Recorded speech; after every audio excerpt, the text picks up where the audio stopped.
What would you do if your whole world was falling apart, but someone else's world needed saving?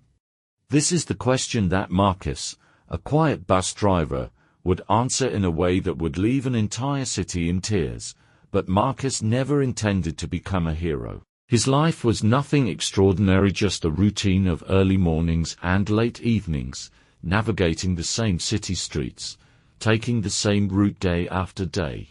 But in one simple act of kindness, Marcus unknowingly began a journey that would change the lives of countless students, his own life, and the entire community around him. For 15 years, Marcus had driven the same city bus route. The early mornings and the long hours behind the wheel had become second nature. He had no complaints, after all, it was a steady job. But deep down, Marcus couldn't ignore the gnawing feeling that life had passed him by. He was living paycheck to paycheck, spending his nights alone in a modest apartment with peeling wallpaper and the quiet hum of a refrigerator as his only company. Marcus had accepted that this was his lot in life. He had no family to speak of, and his friends were few. Most of his days were spent behind the wheel, his eyes on the road, his thoughts consumed with the weight of his financial struggles. Yet, as he looked at the same faces each day, passengers lost in their phones or newspapers, there was one face he couldn't forget. One face that stirred something in him, making him wonder if there was more to life than the cold routine he'd gotten used to. It was David, a quiet 16-year-old boy who boarded the bus each morning with an air of tired determination. Unlike the other passengers, David never looked at his phone. Instead, he spent each morning hunched over a torn library book, doing his best to study despite the deteriorating pages. Marcus could see the effort in his eyes, the way he squinted to read the faded print. The boy's books were old, so old that some pages were missing or held together by yellow tape. Yet David never complained, he simply focused on his work, determined to make the best of what he had. One morning, as Marcus glanced back through the rearview mirror, he saw David struggling to keep his book intact. He couldn't help but notice the worn-out shoes David wore. The soles were barely holding up, and there were holes in the fabric. David wasn't asking for help. In fact, he never asked for anything, not even a friendly conversation. But the image of his quiet struggle struck something deep within Marcus's heart. He saw something of his younger self in David, someone who had been overlooked, ignored, and dismissed.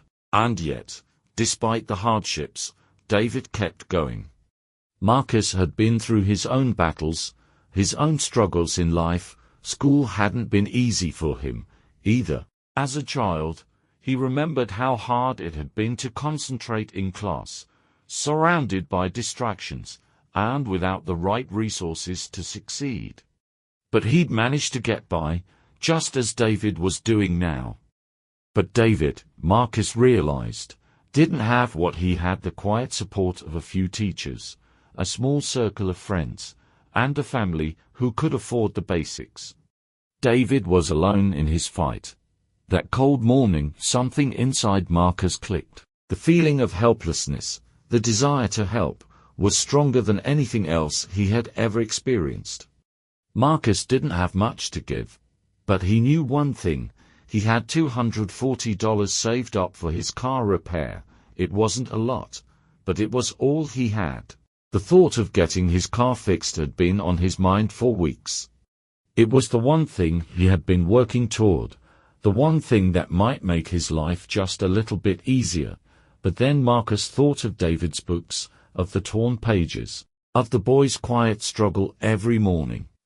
And without thinking, Marcus made a decision that would change both their lives. The next morning, Marcus walked into a local bookstore. His fingers traced over the spines of the SAT prep books, feeling the weight of the decision he was about to make. The books were expensive, $270 for the full set. Marcus hesitated for a moment, his mind calculating the cost of skipping a meal or two. But he had a deeper understanding now. David needed these books more than Marcus needed a working car. His heart told him that this was the right thing to do, and without a second thought, he handed over his hard-earned savings. For the next month, Marcus skipped meals, ate rice and beans, and walked to work instead of taking the bus. His car, which had become a symbol of his dreams of a better life, now seemed irrelevant. Every time he saw David studying with the new books, he felt a quiet pride in his sacrifice. Marcus wasn't just giving away books. He was giving David the opportunity to dream bigger, to study harder, and to escape the confines of his small world. Marcus wasn't just helping a student, he was helping a future. But what Marcus didn't know was that someone had been watching. A man in a grey suit had been riding Marcus's bus for a week. He never made his presence known. He always sat quietly in the back, watching everything unfold. He'd seen Marcus sacrifice his own well-being, giving away his last bit of savings for a stranger. He saw how Marcus ate less and less every day, how his car began to make strange noises, but he kept on giving. The man couldn't help but feel moved. There was something profoundly different about Marcus. This wasn't just kindness, it was a selflessness that was rare in today's world. The man, Robert Wilson, had spent years building a successful investment firm, but watching Marcus's quiet acts of generosity made him question his life's work. How many people had he passed by without a second thought? How many lives had he seen, only to turn away focused on his own success? And so, Robert decided to take action. He began investigating Marcus's story. He knew this was a moment of destiny, an opportunity to do something bigger than just make money. He had seen the power of kindness, and he realized that Marcus was the kind of person who could lead a change. One afternoon, as Marcus was going about his usual route, his supervisor handed him an envelope. It was from Robert Wilson. The letter invited Marcus to meet at Wilson Investment Group's office at 4 p.m. the next day. Marcus's hands trembled as he read the words. Why would someone like Robert Wilson want to meet him? He was just a bus driver, after all. But there was something in the letter that piqued his curiosity. Robert wanted to meet, and that was enough to pull Marcus out of his usual routine. The next day, Marcus entered the towering building of the Wilson Investment Group, feeling out of place in his uniform. As he stepped into Robert's office, he was greeted by a man whose demeanor was calm, warm, and inviting.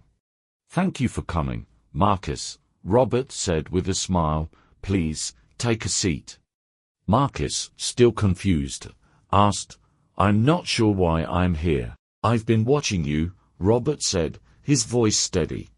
"I've been studying acts of kindness in the community, and yours stood out to me. What you did for David was extraordinary. But it wasn't just about the books, was it? You sacrificed meals, your car repair money, everything, just to help this boy." Marcus was taken aback. "I did what I thought was right," Robert leaned forward. "I want to start a foundation, one that helps students like David, kids who can't afford the resources they need to succeed. And I think you're the person to run it." Marcus blinked, his mind reeling. "I'm just a bus driver. I don't know anything about running a foundation," Robert smiled. "That's exactly why I want you. You understand sacrifice. You understand what these kids need.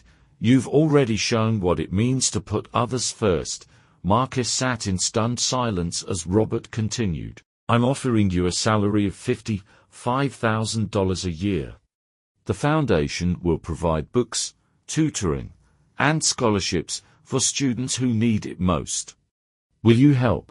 Marcus didn't know what to say. For the first time in his life, he felt like he was being offered an opportunity to make a real difference. He didn't have to keep struggling in silence. He didn't have to watch kids like David suffer when he had the ability to help. The next day, News of Robert Wilson's announcement about the new educational foundation spread like wildfire. The whole city was buzzing with excitement. Marcus's quiet act of kindness had inspired a movement that no one could have predicted. As the months passed, the foundation grew. More and more students like David were helped, their lives transformed by the resources they never had before. Marcus's own life took a turn. He moved into a better apartment, and slowly, he began to rebuild his future.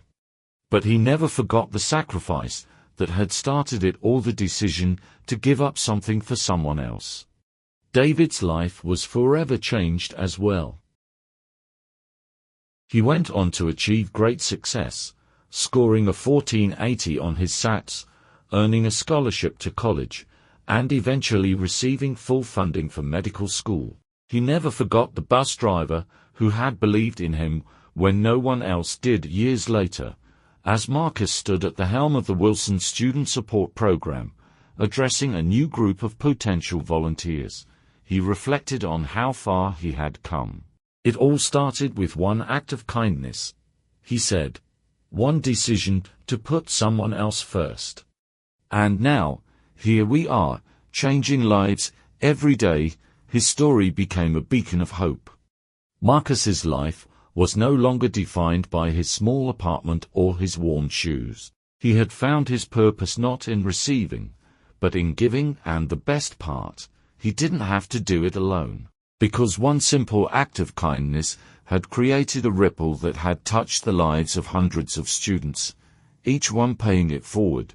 What started as a bus ride became a legacy of change, a testament to the power of one person's willingness to sacrifice for the greater good. The city would never be the same again.